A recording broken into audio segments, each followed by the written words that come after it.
Guys, these are the last mangoes I got for this year. This is my Kent. These mangoes are really big. And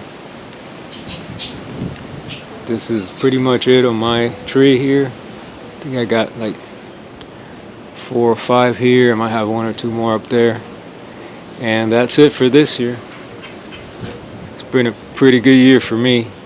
And my trees, I've gotten a lot of mangoes. And I have frozen. I froze a lot of them, so I can make smoothies and all that, you know, for a while here. And also, look, if you look now,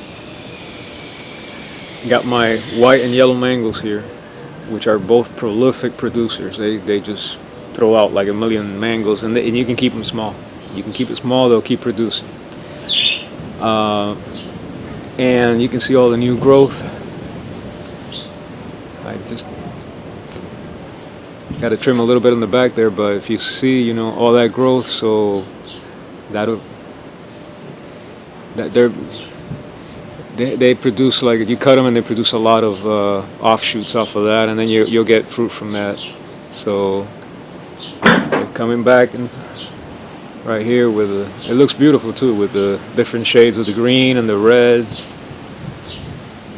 And these don't take up that much space in your yard. I mean, even if you have a small spot, you can put them in, and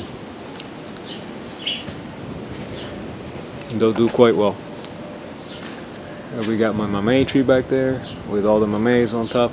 Still got 1 or 2 more big ones that I can take out this year, and they've been really delicious.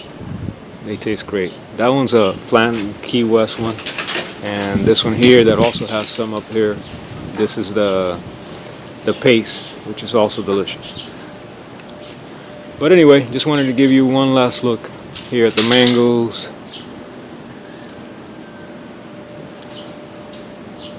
Like I said, I have a couple of fruit left, and then that'll be it.